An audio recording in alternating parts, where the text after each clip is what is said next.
Historia de la filosofía, por Giovanni Fornero. Volumen 4, 41, parte octava. La filosofía contemporánea. Tomo 1, capítulo 2. La escuela de Frankfurt. 905. Marcuse. La dialéctica de la civilización. En la posguerra, el modo crítico utópico de entender el mensaje de Marx y el conexo rechazo del orden político contemporáneo han empujado a Marcuse a un replanteamiento global del destino histórico de Occidente y de sus posibles salidas futuras. En el curso de esta operación se ha encontrado aún otra vez con el freudismo, que había estudiado con asiduidad desde los años 30, del cual se ha propuesto sacar instrumentos analíticos válidos para la comprensión de la dialéctica de la civilización. Como es conocido, alrededor de los años 40, el psicoanálisis había ya experimentado un proceso de estabilización conservadora y había sido reducido a pura técnica terapéutica de recuperación para el ámbito social circundante de los sujetos neuróticos. Este éxito del freudismo, que había encontrado sus manifestaciones más significativas en América, se había concentrado en un tipo de emarginación del filón radical del psicoanálisis. Esto es de la llamada izquierda freudiana. Tanto es así que Reich, como se ha indicado, había sido oficialmente expulsado de la Asociación Internacional de Psicoanálisis, y Gesa Roheim, si bien fiel a Freud, había podido desarrollar su obra crítica solo en el campo antropológico.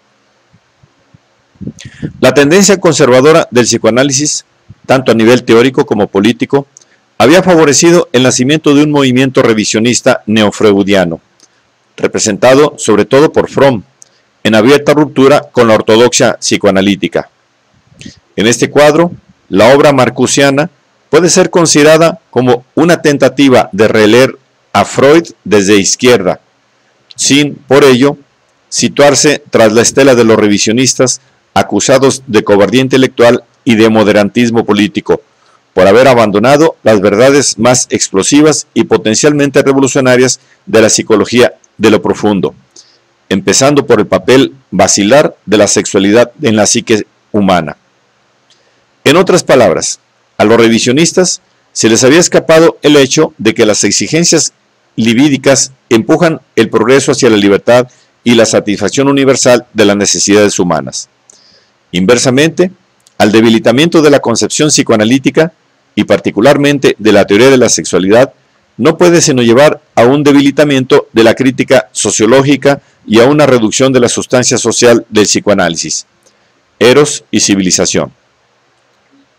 Como hemos visto, los primeros ensayos de Marcuse contienen algunas influencias freudianas y reichianas.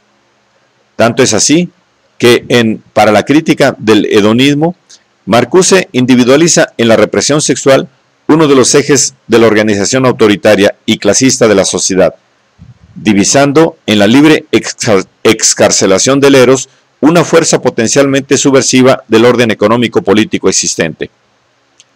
Estos puntos están orgánicamente recogidos y desarrollados en Eros y Civilización, de 1955, la obra más característica de Marcuse, cuya finalidad principal, por más que el nombre de Marx no sea nunca explícitamente citado, es la de alinear la teoría freudiana con las categorías del marxismo.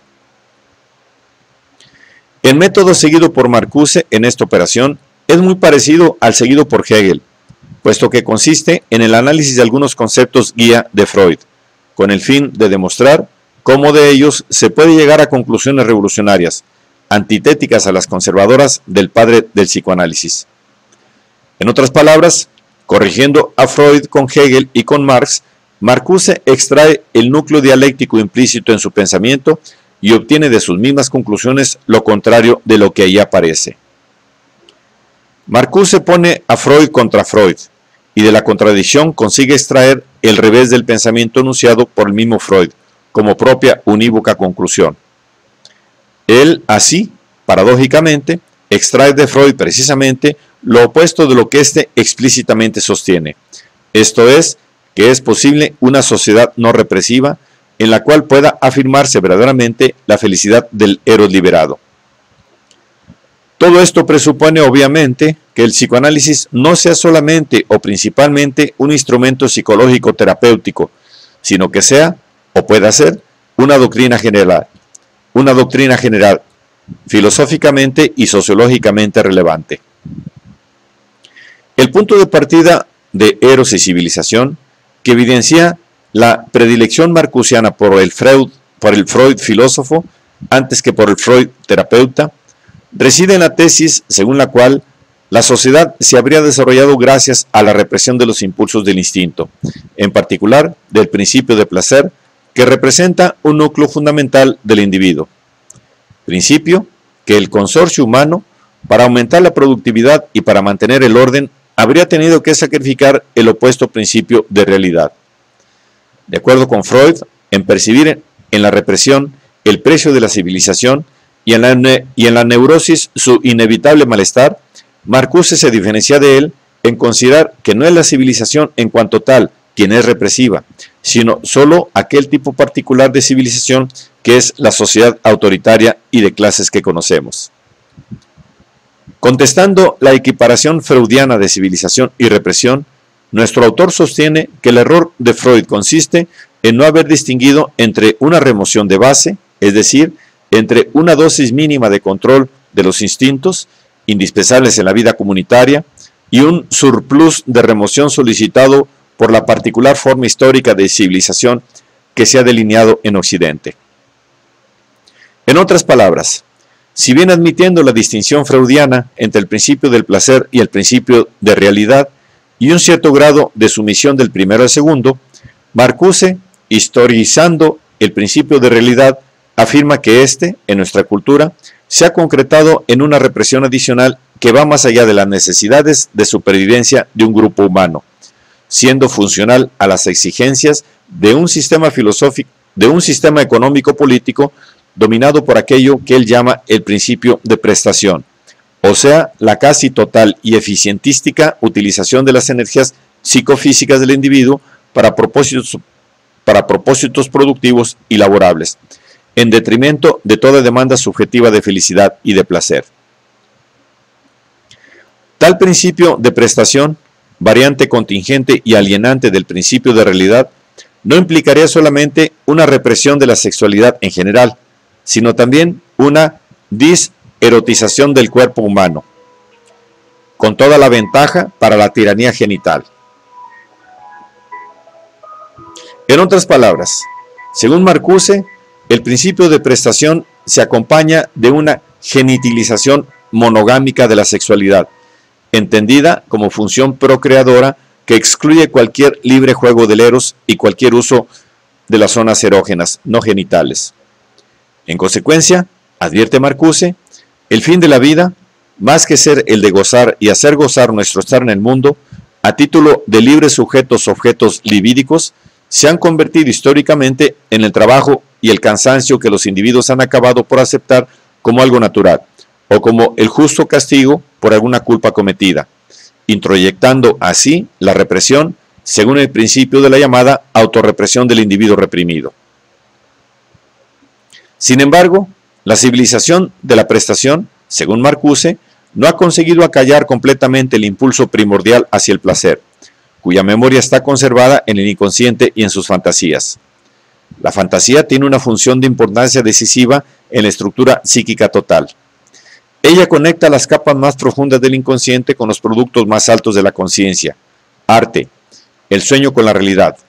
Conserva los arquetipos de la especie, las ideas eternas más reprimidas de la memoria colectiva e individual, las imágenes reprimidas y ostracizadas de la libertad.